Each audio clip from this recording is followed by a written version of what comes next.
Your Help presents Stress-Free Living with Ray Samich and Mr. Stress-Free, Ratanjit S. Sandhi. This audio program is an unscripted and unrehearsed conversation between Ray and Ratanjit. It is shared with you in hope of adding value to your life. We encourage you to listen to this program in its entirety to receive the full impact of its message. Sit back, relax, open your heart, mind, and soul to this edition of Stress-Free Living. This is Stress-Free Living. Good morning, everybody. I'm Ray Samich. I'd like to introduce you to our co-host, my co-host, Ratanjit Sandhi. Ratanjit, how are you this fine day? Wonderful, Ray. How are you? I'm excellent, thank you. And it is the new year. We're getting things rolling off for 2022, and a lot of things are new, but some things are still the same as they have been. And I think the education system is one of those things that kind of falls into both categories, Ratanjit. There's a lot of things happening in education right now. There's a lot of problems in the schools with should the kids wear masks or not? Should they be in the classroom or not? Should there be remote learning? Is it as effective? The studies say it isn't. So there's all kinds of things right now in the news for schools. But I know when you thought about this topic, you really want to kind of put all of that aside. Let's assume for the purpose of this topic that things are status quo, that our classrooms are just the way they've been for the last 50 years or 100 years, however long it's been, and that maybe even in a perfect environment, even without a pandemic, even without remote learning and all those other factors, that maybe our system isn't right. So I just want to kind of establish that as our foundation for today's show. So it isn't influenced by any of today's unique factors. Why do you think, Ratanjit, why do you think that our school system is broken?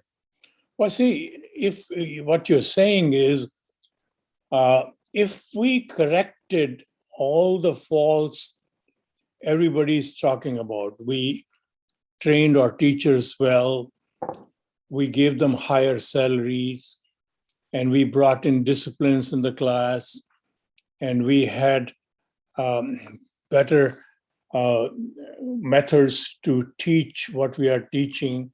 We have better facilities of college or schools.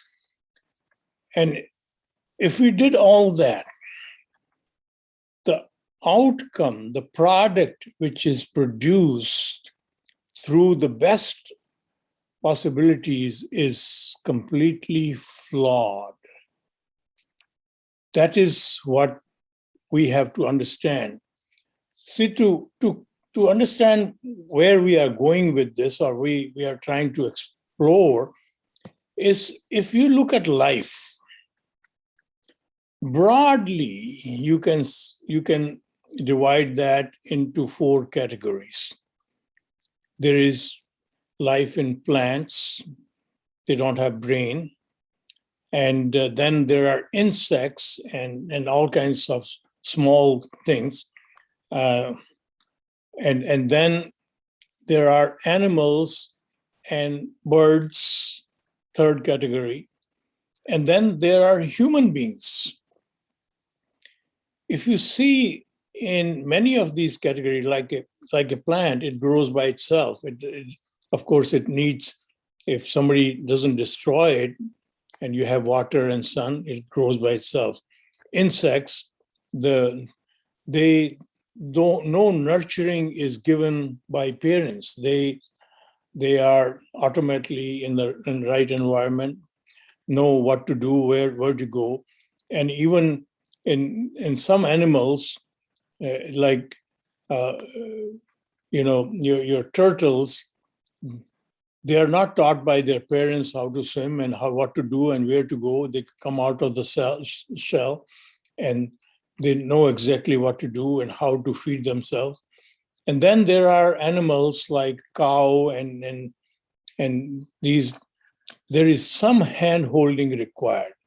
They have to nurture their calves but in human beings, Ray, although we are given the highest brain power, but we are constantly nurtured. A child born does not know how to eat or drink, how to walk. We teach them how to talk. We teach them a language. We teach them manners. We teach them right and wrong. We tell them what is harmful for them, what is good for them. And all that is given to them. And then we don't stop it there. It's continuously, they go to school, they learn mathematics, they learn science, they learn geography, they learn how the world works. And they also learn how our human body, what are the organs in our human body. They also are given that education. And then when we go further, then we equip them to add value to our society by giving them specialized talents and skills, by making them either a plumber or an electrician or a doctor or an engineer or economist or somebody. So that is how we are nurturing human being. And that all this learning, I put it into one part, is education. So this is how we give them, parent give them education, environment give them education. We get educated by watching and noticing. We get educated in a classroom. We get educated by our experience or learning. So this is how our education system is designed to do that. But now, go ahead, you have a question. Well, I just wanted more of a comment, really. I mean, I do understand what you're saying as far as that humans are unique to needing all of that education because everything else is basically instinctive at the other levels. But it does make sense why that's the case, because insects and most animals operate at a very primitive, basic level. I mean, they basically are just surviving.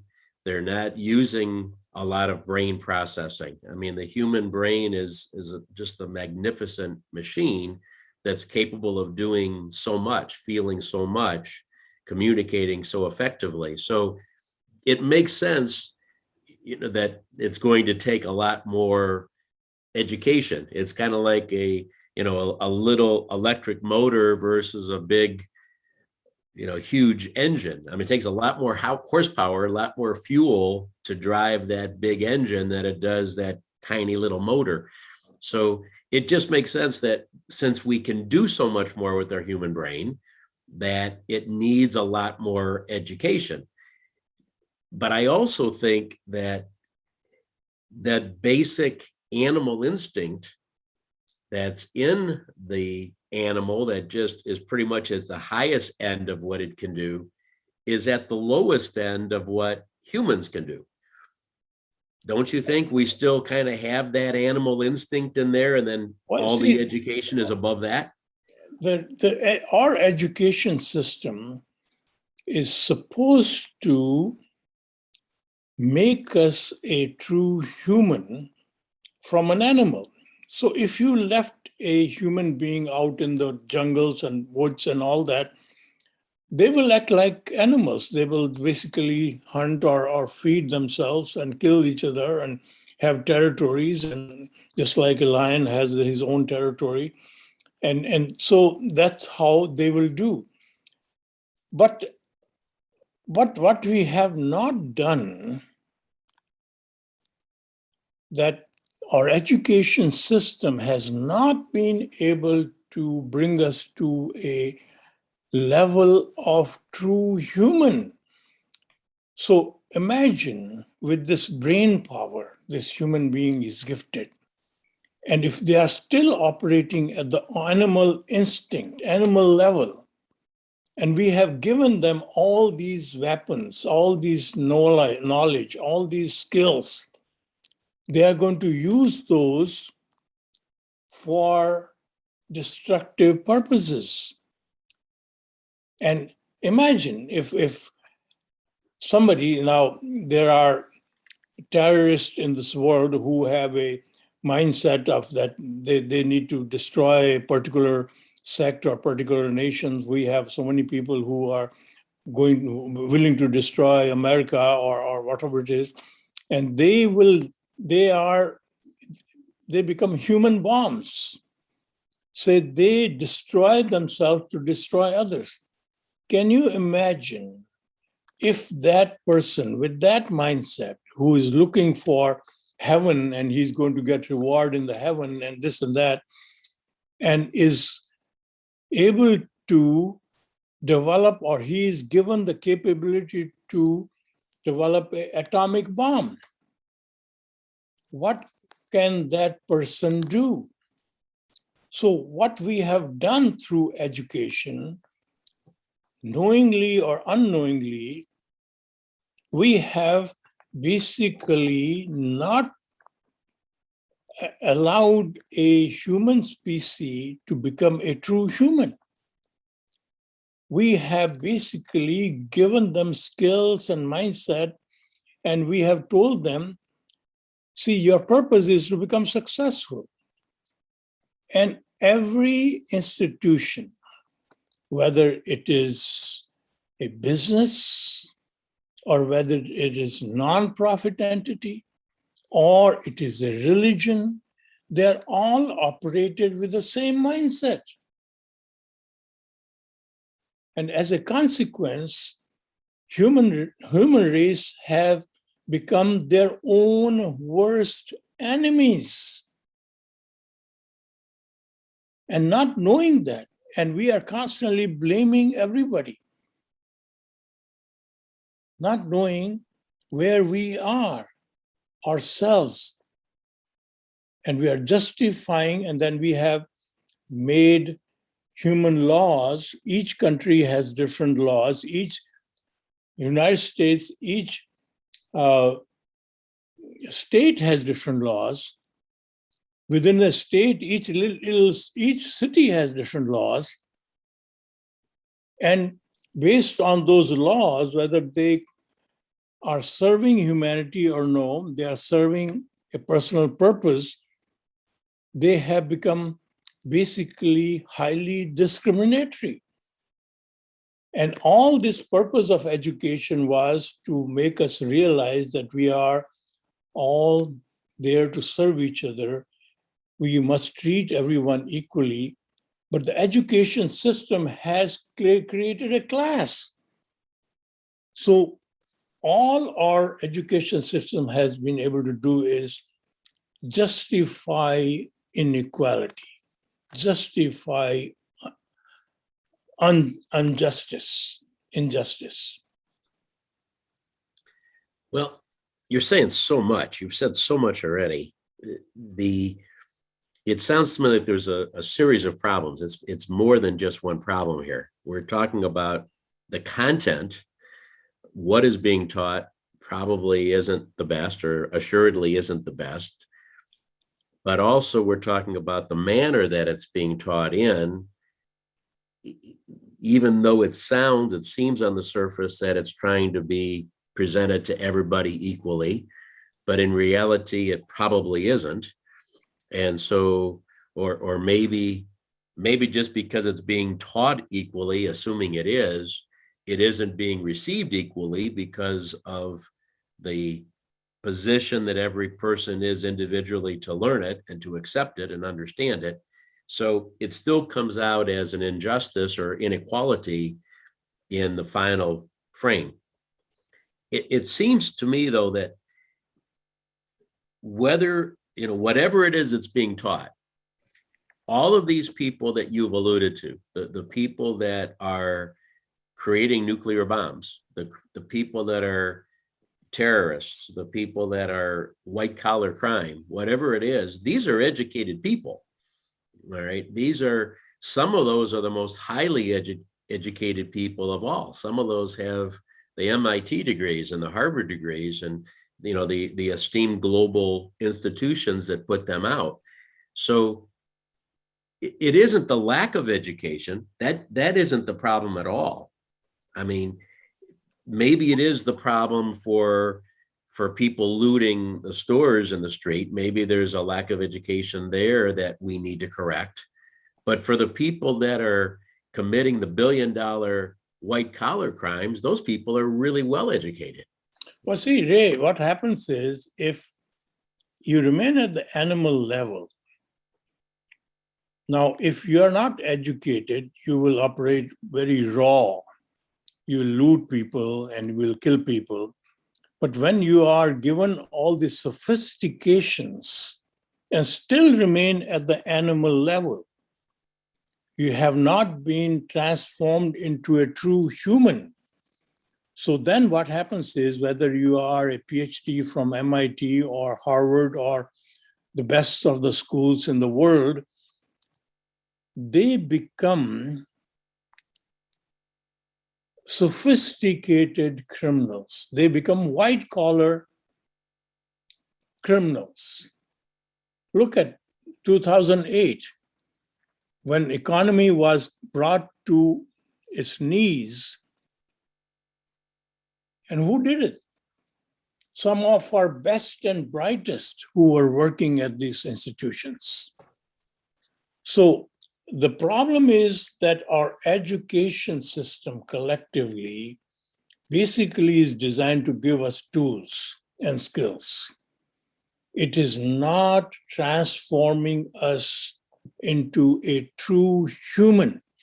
So as a consequence, we remain and operate at the animal level.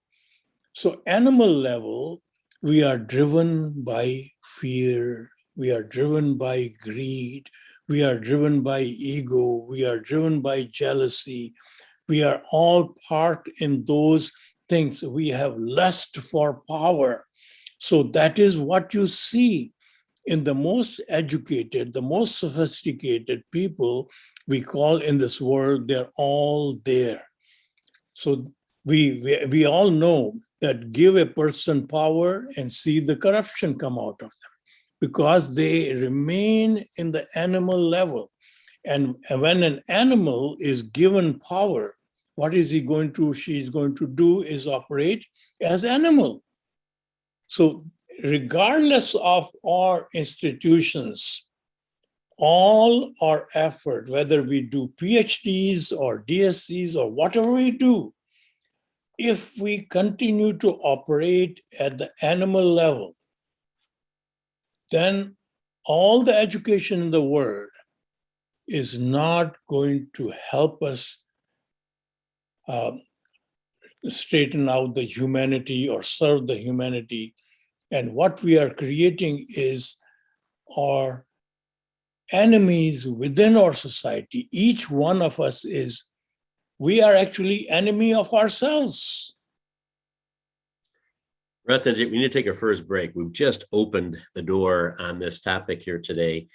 It looks like there may be three different levels of this problem. One is the lack of access for some people to the education, what the content is that is being used to educate our students, our adults too, for that matter, and then how it's being presented. Is it being presented in a way that is effective to all the different types of people that want to be educated? So maybe it's a three-pronged problem. We're going to go in depth and look at each one of those, and maybe there's more than that I haven't detected yet. We're talking about education. Our education system, is it broken? Is it producing properly? Can we do better? I think the answer is yes, but we'll talk much more about this on this edition of Stress Free Living. Stay with us. All right. Anyone who would like to talk amongst themselves, I have a new number that I'm going to admit that I wanted to wait until the break in case we don't know if people sometimes are friend or foe. And this is a new number, so we'll find out. Anyone like to make a comment? Go right ahead, please. What comes up for me as Ratanjit was speaking, good morning, everyone. Good morning. Is mind, body, spirit. And I think about how I was educated in a community where 8% of the kids were passing the proficiency test and 80% of the families were living in poverty. And so I was relentless in my effort to get my children educated in the most prestigious private schools. And it was one dimensional. I wasn't thinking about who they were, how they were developing as a human being.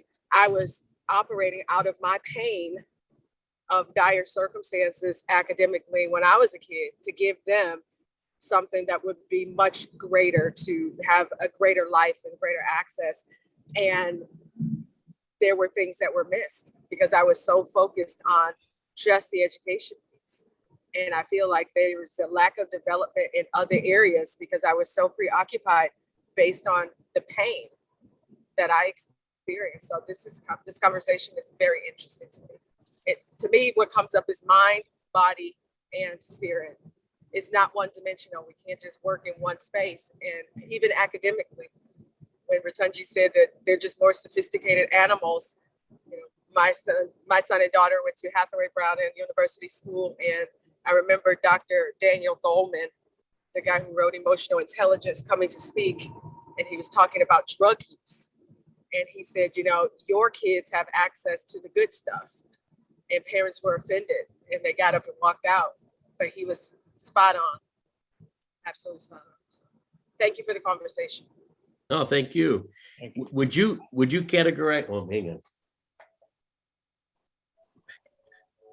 We're back on Stress-Free Living. During our breaks, we have wonderful conversations with our Zoom callers, and sometimes I lose track of time. Want to continue those conversations instead of the main one with Ratanjit and all of you on our radio audience. You can listen to us, of course, at AM 1330, 101.5 FM, at wintradio.com, and want to remind all of you that we do this on a Zoom basis, typically every Saturday morning, and you can join our Zoom audience with so many of other wonderful people here from all over the United States, the country. Sometimes we get visitors. I think we have some today that are from overseas in India, and just wonderful to see all of their faces and have our private communication opportunities as well as our global one over the radio and the internet.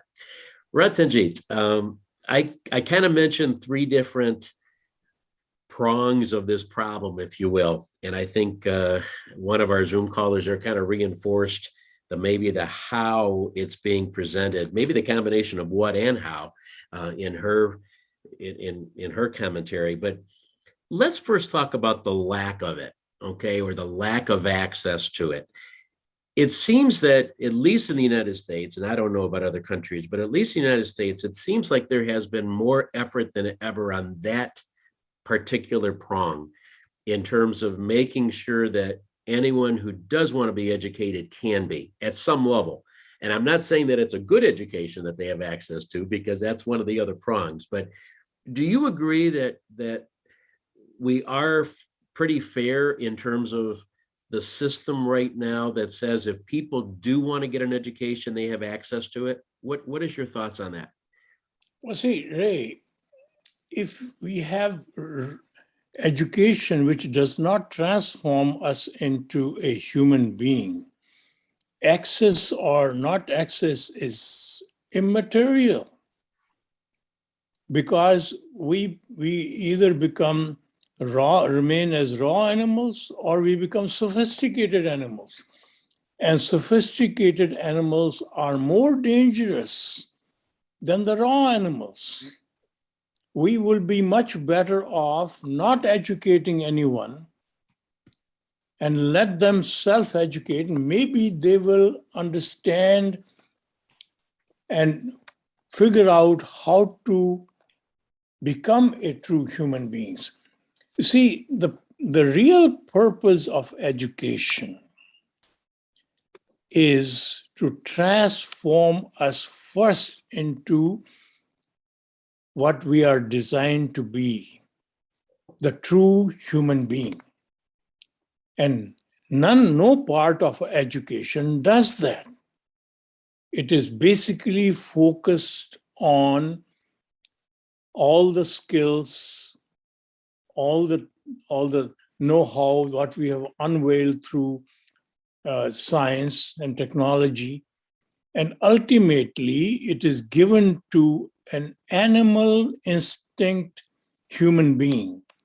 And as a consequence, that instinct make them only utilize that for selfish purposes. And as a consequence, we divide the society. My selfish purposes can be extended to my family or my town or my country, but it is not extended to entire humanity or entire universe.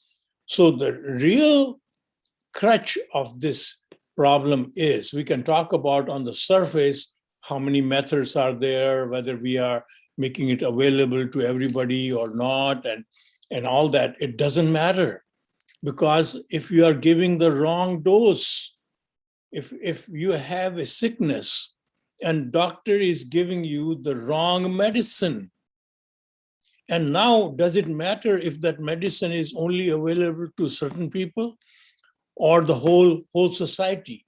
It doesn't matter, because our entire system is not enabling us to reach our pinnacle of who we are, or human being. So we are operating basically with fear, greed, ego, and all that. And doesn't matter how many tools you are giving, because you are making them very dangerous. So all this question you are bringing, all these three types are obsolete, because it doesn't matter whether you divide this in 3 parts or 4 parts or 5 parts, because if we are giving them the wrong dose, it's not going to cure the disease. I do really like that analogy of being a medicine to cure a disease, because I think, even if we, and again, our brains have been a little distorted by COVID. I mean, the last 2 years has been so unusual and terrible by many aspects that we're kind of impacted by how that has been in our lives. So if we can kind of put that aside, because hopefully we will go back to some normalcy, even if it's a new normal. And if we just think about the way we've lived our entire lives pre-pandemic, even at that point, I think most of us would realize and agree that there was a sickness amongst us. And I don't just mean a cancer or heart disease. I mean a sickness in terms of people getting along, doing the right things, having the right motivations for life, having the right fulfillment of purpose. The amount of crime, at white collar level or at blue collar level or at no collar level. I mean, just the level of crime and assaults on human bodies and all those kind of things. There's a sickness. There's absolutely a sickness. And to think that education could be the medicine that cures that sickness is a beautiful thought, because there certainly isn't much else that is the medicine that could do it. I mean, we'd like to think that it could be taught in our churches, but it doesn't seem to be done. We'd like to think that we need better parenting, but that doesn't seem to be working. But we do have an education system where every child does go to school for 8, 12, 16 years or more. And it seems like that would be an environment that we could help to give this important medicine to them. So, but Ray, I hate to cut you in the middle, but I want to make some comment about COVID. yeah. Now, COVID has beautifully exposed the problem. COVID has become what it has become is basically because of our segregated thinking of me first. It could have been stopped in its track very easily, because imagine, it does not suddenly appear in the air. A human being contracts it, and he or she becomes the catalyst to spread it, right? If we followed the science, we followed basic segregation of that person, we could have stopped it right in his tracks. But we were parked in ego. No, what is my freedom? I can do whatever I want. Because of selfish reasons, because of operating in the animal instinct, because we have not ever graduated to a true human being, a simple virus can paralyze us. So this is an exposure to our critical weakness of being part in the animal instinct, not as a human being. As a human, true human, you understand the fundamental of how you are designed, what you are designed to do, who are you. All that is never given to us. We are all given the tools. And as a consequence, this is not the first time humanity is paralyzed. There are many other reasons to expose our weakness. All COVID did was exposed our weakness, nothing more. It didn't have to kill millions of people. It didn't have to paralyze our society. It could have been stopped in its track. But because we are parked in the animal instinct, we were not equipped to cope with it. One of the things that we've done, Ratanjit, is we've avoided politics over the last 25 years on this show, because we want to be the unifier. We don't want to be the divider. So we've been very careful to avoid politics and religion. And I don't want us to go over that line here today with the last thoughts, because there really is a scientific imbalance out there in support of saying, do masks work? Are they effective or not? And would that have changed everything if masks were worn by everybody on day one? Would it have lessened it, or would it have just spread it out longer?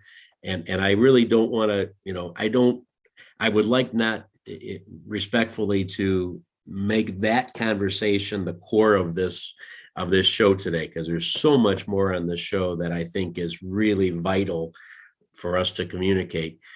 And you may be 100% right, and I know there's scientific fact that would support what you've said, but there also seems to be studies and science that support the other side. That's part of what we've talked about in the other shows.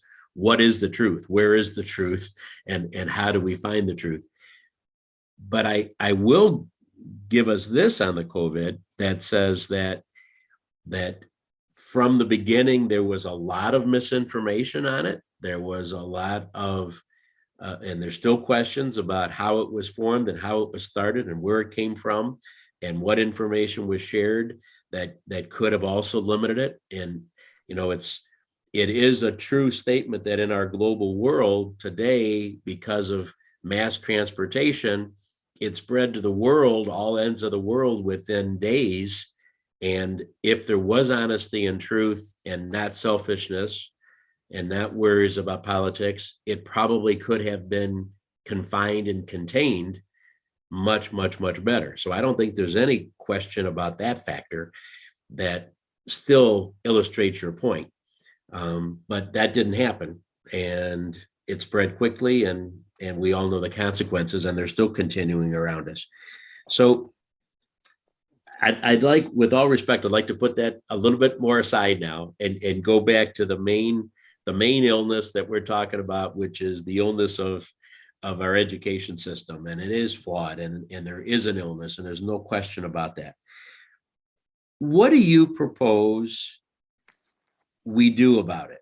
I mean, it's something for us to get together like a group of people in a coffee shop every Saturday morning and talk about all the ills of the world and how they would like to see it. Is there something that we really can do about this?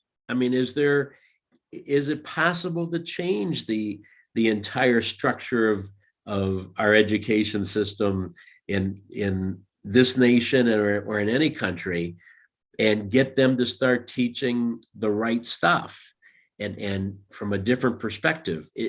Is that even something that is honestly, again, respectfully, worth talking about? Or is it just kind of a pipe dream that we're going to say, boy, if only they would have changed that, everything would be okay? I mean, how do we actually make a difference?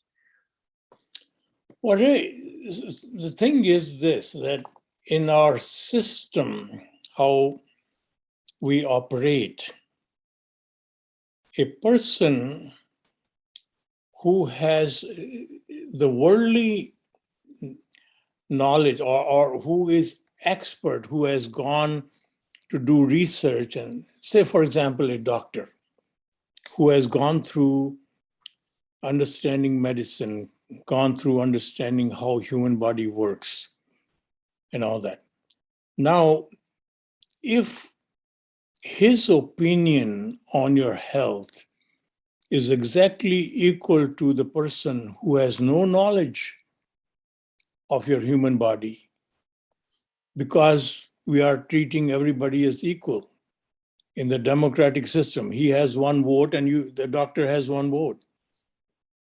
So how do we decide who is right? And that is what has happened. We are supposed to educate everybody to a minimum level to qualify them to be a bona fide member of our society. We have failed to do that. And without that, we have given them, everyone, as equal rights. So naturally, there is going to be massive confusion because it doesn't matter who is right or who is wrong. Majority rules what is right or what is wrong. So this is, I mean, although I'm not against democracy, I'm not against anyone. Democracy only works if is given to educated people, and they are rightly educated. Well, but you've just said that they haven't been rightly educated, so Right. so So it doesn't matter. So that's why what we are finding fault in everything, but not going there where the fault lies. So when we come back, we have one more segment here today. When we come back, we're going to try to zero in on where that fault lies and then what we can do about it. Because I just don't want to talk about the problem, Ratanjit. I know you don't either. We want to try to make a difference and improve things with it. And in the process, make all of our lives better. So that's what we're going to come back with. See if we can zero in on what really the ultimate problem is and how we can resolve it. We are on Stress Free Living. We'll be back in just a moment.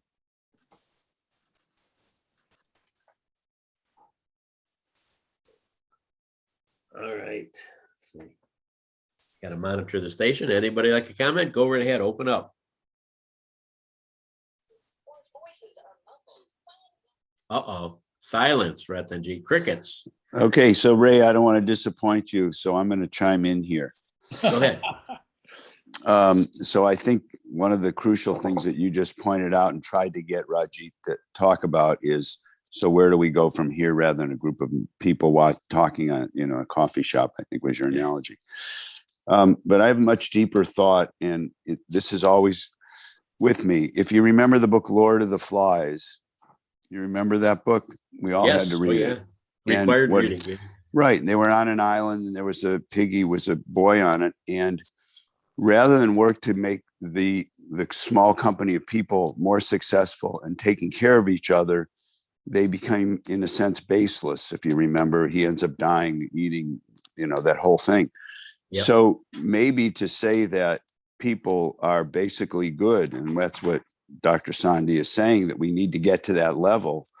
Maybe, in fact, we are less than human, and maybe our natural place is like animals, and that was the book. Now they changed the book to make a little happy ending because they got saved. But the reality is, when they're in that situation, the author had a choice and probably didn't want to leave you depressed, but ultimately they became like animals.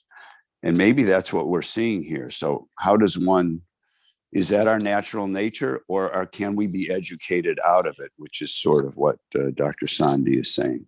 I'm sorry to make that a soliloquy, but that's really what that's always in the back of my mind. He is about adding value, which is fabulous, but maybe our natural nature is this competitiveness, dog eat dog world. Sorry. Yeah, Okay. it's beautiful. Thank you. Thank you. Summarize the whole thing. We are back on Stress Free Living, and again, enjoying some wonderful conversations with our guests that are part of our Zoom conversation. We invite you to do that with us every week. Thank you to all of us, all of the members here that participate so graciously of their thoughts and their hearts with us. Ratanjit, maybe that's kind of a good place to start with one of our internal conversations here. Before we go even any further, we've kind of made an assumption, and over the years you've made other comments that said we're meant to do right. We're born to do the right thing. We're born to be good people.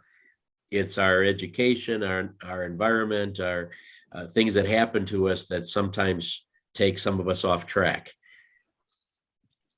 What do you think about this? What do you think about this particular topic? Are we at the same level of the animal in terms of just our survival instincts? Is that what we really have if we're uneducated people? We're no different than an animal? Or is it even possible that since we do have a brain that we can't turn off, is it even possible that we are worse than an animal? Because an animal only attacks another animal or a person if they feel that they are afraid, if they feel that they're vulnerable. They rarely are, or if they're hungry. I mean, if there's a reason, let's put it that way. They only attack if there's a reason. As humans, could we possibly even be below animals because we have a brain that makes it so righteous for us with our greed, with our human greed and our human ego, that we could even be worse than animals if we're not educated? What do you think about that? That is so true, because that is what we are seeing. We can camouflage our greed, or we can camouflage and in the name of doing good, we are practicing selfish motive. In the name of all these things which we have a facade that we are doing good, but ultimately we are basically parked in what is in it for me. How do I get the most out of it? Our greed is so overwhelming. It doesn't stop. Look at millionaires want to become billionaires, and billionaires want to become trillionaires. And then at that point, we want to control the world. So this is where the human being goes. And then we have, of course, made laws to prevent that from happening. If supposing all the laws are taken out suddenly, what will happen? And of course, well-meaning, thoughtful people have created some laws, and then people who are selfish have created some laws. So our laws are also mixed bags. So they don't really provide justice. And then we can also talk about the justice system then that is filled with system. people. So really, it's not what a system is. If a flawed entity designs something, it will be flawed. So if our human species has not been migrated to the true human being, how they are designed, you said initially we are here to do good. We are designed to do good, but nobody tells us that design.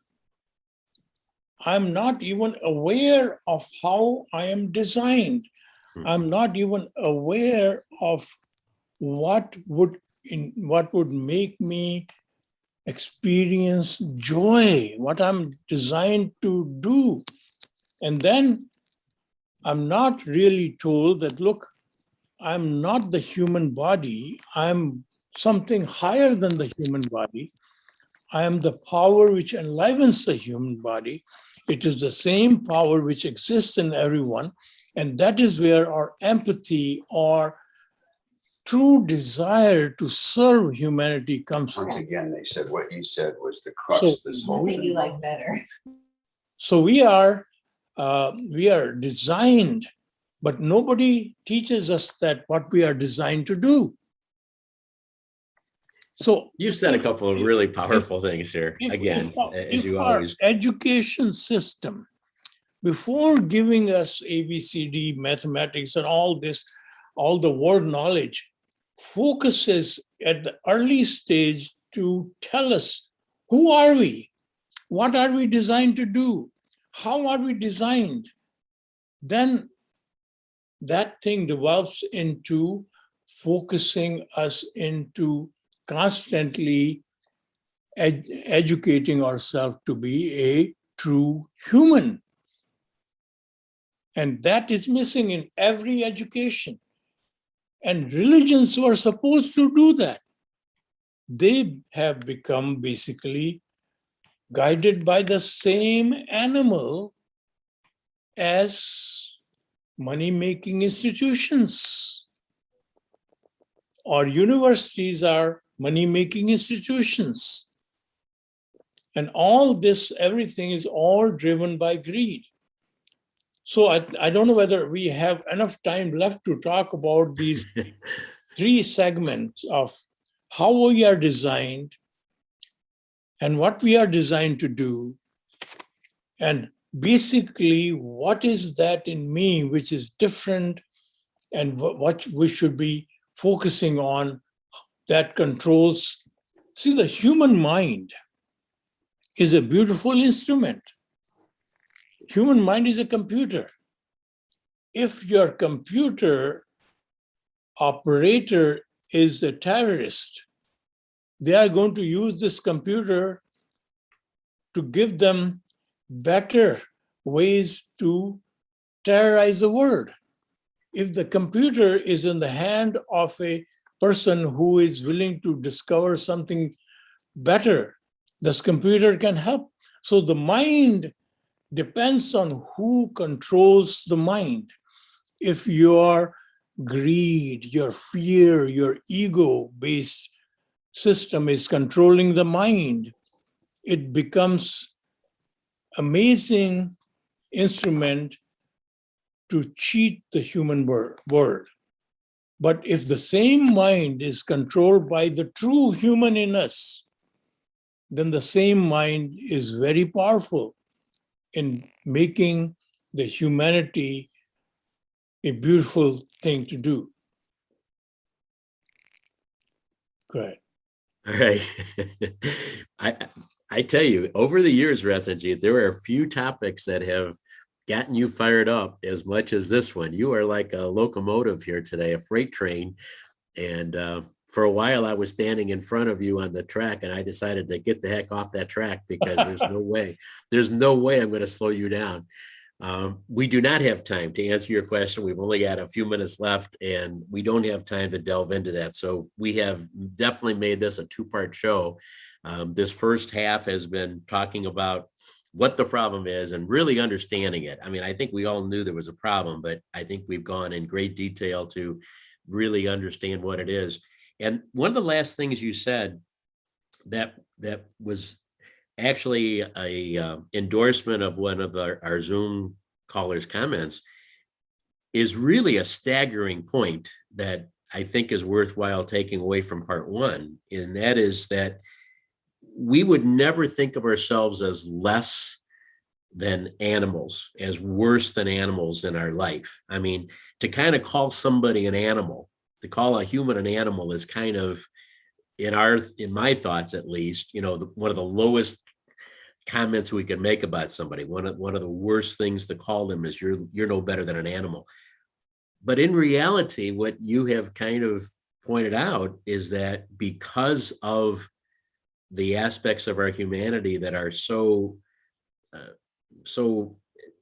forefront of that, which is our ego and our greed, that we actually are worse than animals when we are at our most primitive state. That and if we're being educated with the wrong information, if we are being fed things that only appeal to that ego and greed and are centered on us instead of on what we're supposed to do, it makes us worse than animals. And based on that amazing revelation, staggering revelation, I think it really pins the whole problem down here, that we are a society of educated animals and educated to be selfish and educated to be egotistical. And is there any wonder why we are in the state that we're in? Absolutely. See, we are educated. Education gives us tools. Education gives us skills. Education gives us know-how. But then, if education is given to a person who is parked in a greed, an ego, and selfishness, what is that person going to do? And that's what we see. Regardless, and then there is another side of this, Ray, that inside of us, there is something in us which is not satisfied. And in spite of our all worldly success, driven by our greed or ego or selfishness, we never attain peace and harmony within us. And as a consequence, although we are surrounded by our loved ones, our family and friends, we experience loneliness. And as a consequence of that fear of that loneliness, we always preoccupy ourselves with the noise around us. We are always parked in getting entertained, always with somebody. But we are not able to live alone, because the moment you live alone, the inner conscience haunts you. And many of that come to the point that it causes depression. You go into drugs, you go into alcohol, you go into all these indulgences. And the worst thing is you take your own life. And that happens at the pinnacle of your life. When you have billions of dollars, you have fame and everything going for you, that is what happens. So that is one difference within us and other human beings, that we do have a conscience within us. And that conscience will never be satisfied until we graduate to the true human being and understand our true purpose of life. Otherwise, we'll always be dissatisfied. We'll always end up being depressed, stressed, and compromise our own being. If we have opened up this window for a thought process that our listeners have ever thought about, or maybe are thinking about for the first time, I think we have opened it wide. And we will definitely come back next week and try to fill in all the gaps and answer some of the questions that are still outstanding out there. What can we do about it? How do we do it? What makes us different? That conscience factor and any other things that are special and unique to us as human beings that can allow us to solve this really serious but important problem. We have just a couple seconds left. If you have a thought on this, or if you have a question that you would like us to address, I'll let you send it to me. I'll give you my email address, ray@247spirit.com, ray@247spirit.com. If you would like to send us a comment, question about this particular topic, and you'd like us to include it in next week's show, please do send it to us. And you can always learn more about Ratanjit at ratanjit@discoveroneness.org. Ratanjit, thank you, my brother. Thank you for your wonderful thoughts today, for being that locomotive down the track. We appreciate and love you for that. And thank you to all of our wonderful listeners and viewers, wherever you may be. Remember, folks, we're all playing the same game. Have a great week. Thank you. Thank you. Thank you.